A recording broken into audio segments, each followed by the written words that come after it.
Who's scruffy looking?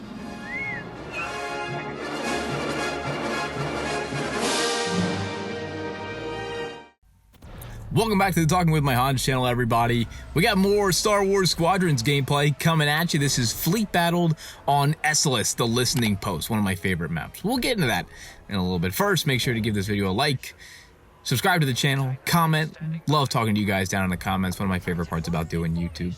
If you're new here, welcome. We do a lot of Star Wars Squadrons gameplay, but we do a lot more than that. I just recorded an unboxing video that'll be out sometime next week by the time you're seeing this video.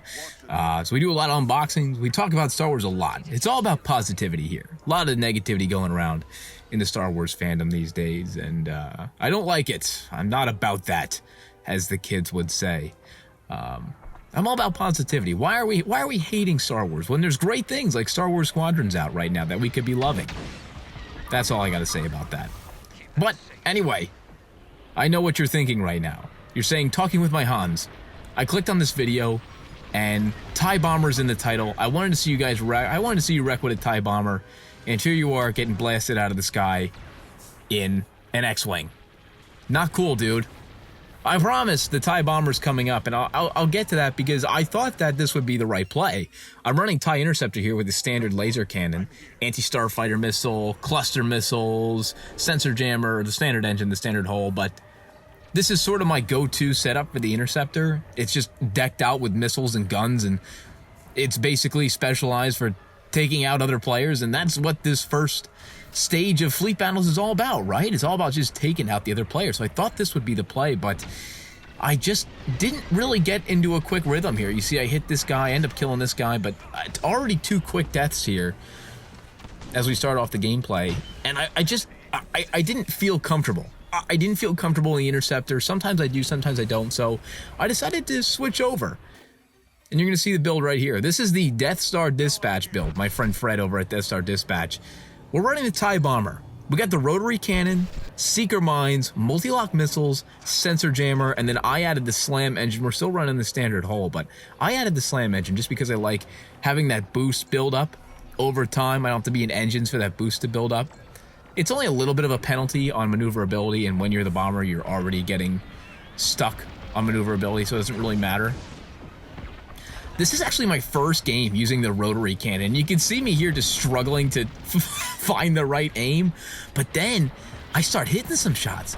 Then I start making some plays, and I realize, oh my god, the Rotary Cannon is actually amazing. This is exactly right here. I remember when I was playing the game, I was like, oh my god, I just got 2 of the nastiest kills. The Rotary Cannon is an absolute hose. I love it. I absolutely love the Rotary Cannon. It's probably the best part about this build. Any ship that you can put the Rotary Cannon on, I think it's just the TIE Bomber and the Y-Wing, to be honest with you. Any ship that you can put the Rotary Cannon on, make sure you use it. I'm using the unguided version. The unguided version maintains the damage. The guided version has a huge damage penalty. Huge. It's like 200 damage per shot or something ridiculous, where this is like 600. Night and day between the unguided and the guided. If you're a terrible aimer, sure, go ahead, use the guided one. But if you are average to amazing at aiming, you have to be using this gun. It's incredible. I just melt people in this game. You're gonna find out how many kills I get at the end of this gameplay. Make sure to watch all the way through to see how many kills I get, because it is a lot. I absolutely wreck the other team this game. But the Death Star Dispatch TIE Bomber build. Maybe some of you know Death Star Dispatch. Maybe some of you are actually running this build. I cheesed this guy right here real quick. Yeah, I pulled one of those. I run right into him and managed to get out with 7 health. That's something. I'm probably going to die here in a second. Anyway, the TIE Bomber build from Death Star Dispatch, I love it. I actually really, really love it. However, I will say this about this build. The Sensor Jammer. Fred from Death Star Dispatch seems to love the Sensor Jammer. A lot of you seem to love the Sensor Jammer. I don't like the Sensor Jammer. It's good, don't get me wrong. If you're being chased, the Sensor Jammer is almost a surefire way to not get hit with any missile. You're not going to get hit. However, it has 1 ammo.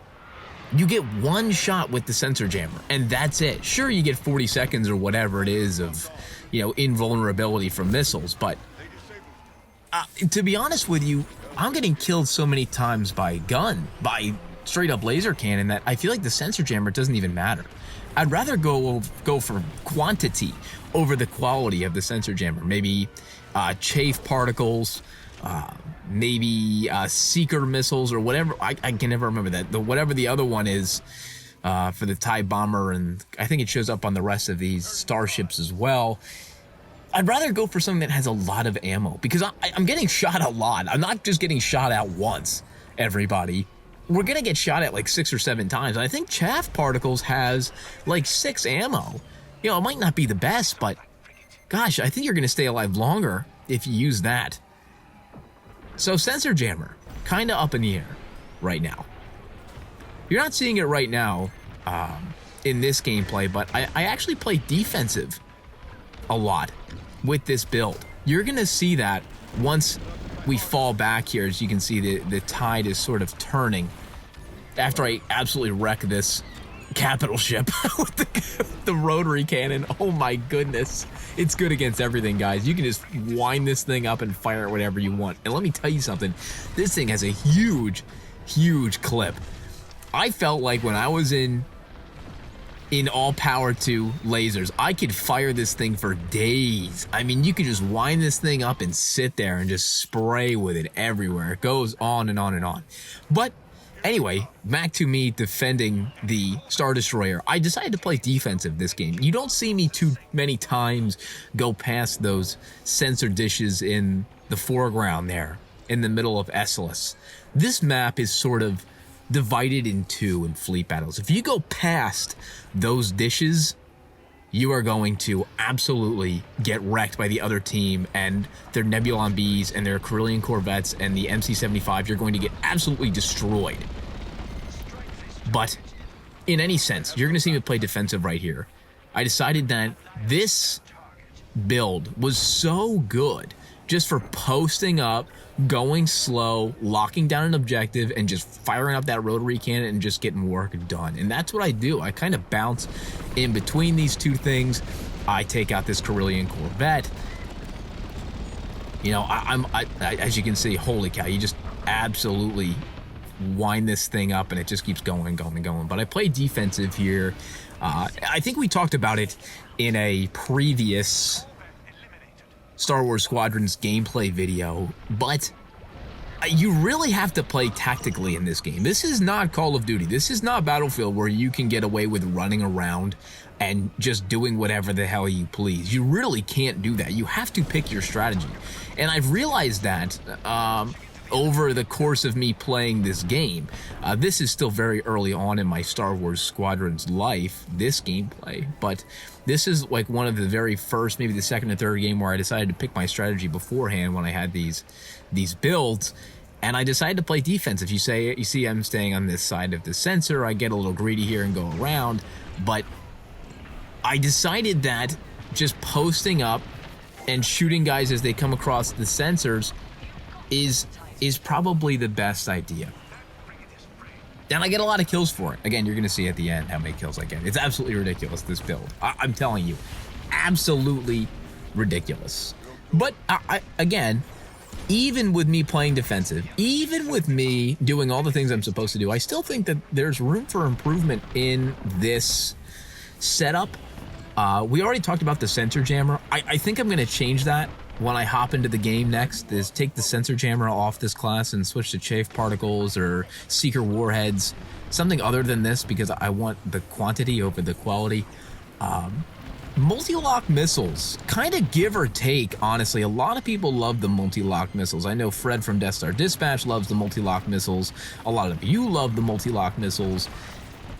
To be quite frank with you, they're not great against the human players. They are fantastic against the AI. They are fantastic against capital ship hardpoints. They are fantastic against the Corvettes and the Raiders and the Arquintons that have a lot of little points and turrets that you can shoot at.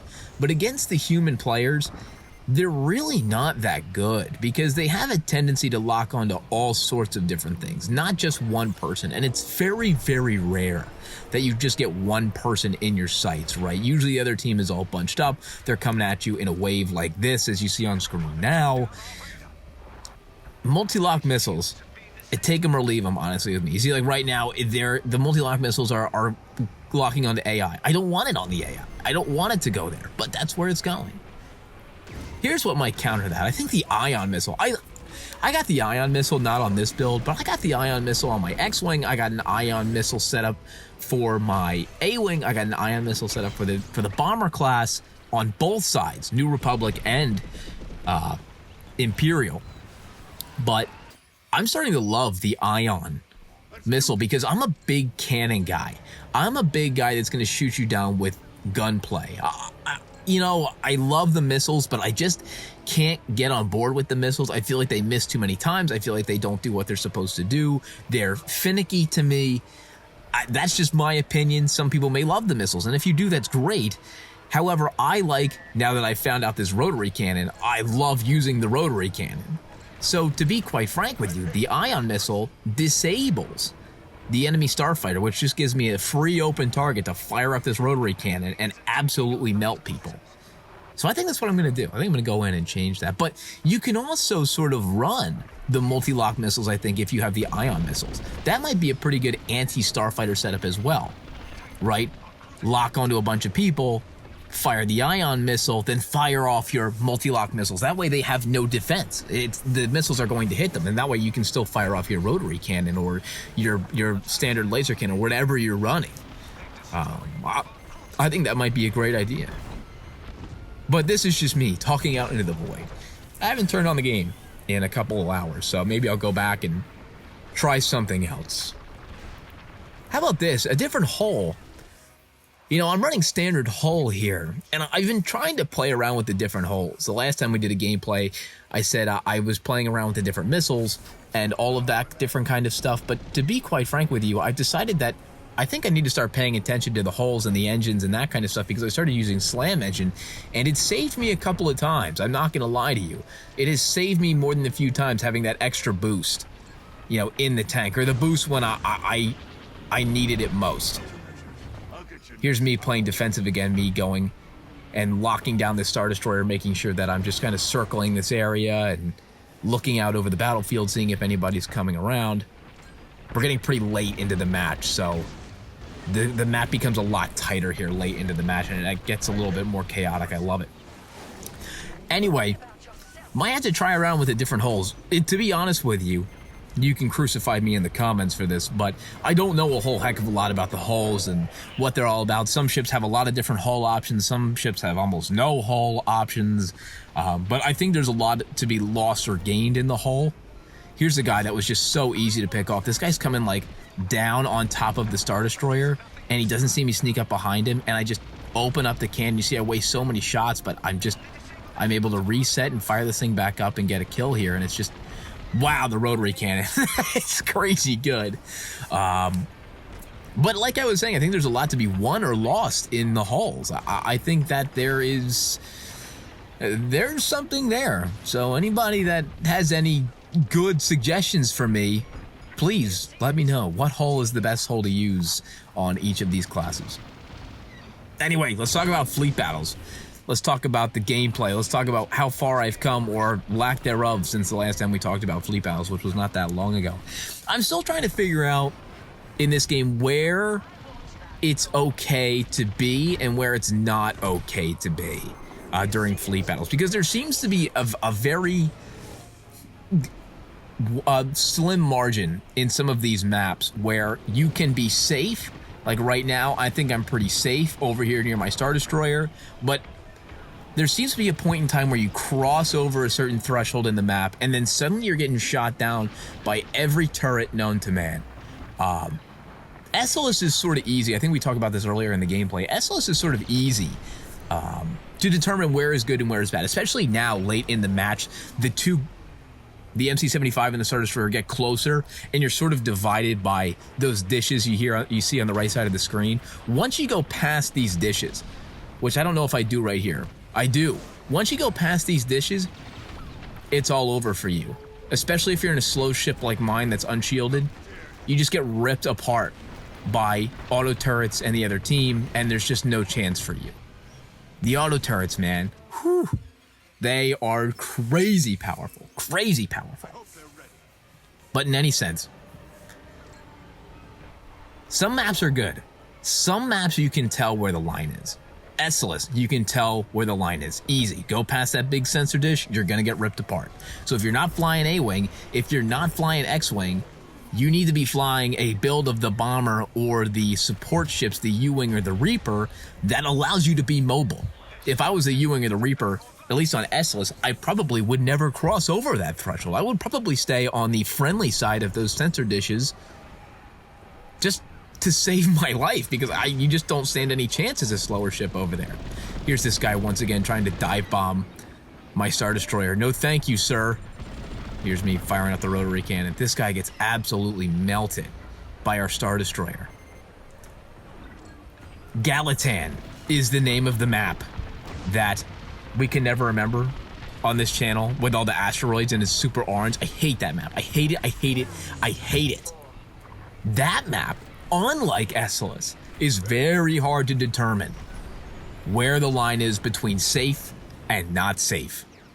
I've played a few fleet battles matches on Galatan. Thank God it's only been a few, because Galatan gives me the same fits that I had in Call of Duty when you get shot from around the corner. You know, like when you're running away from an enemy in Call of Duty and you still get shot after you pass the wall? That's the kind of vibe I'm getting at Galatan when these auto turrets go off on the Corvettes and on the Raiders and on the Arquintons, whatever side you're playing as.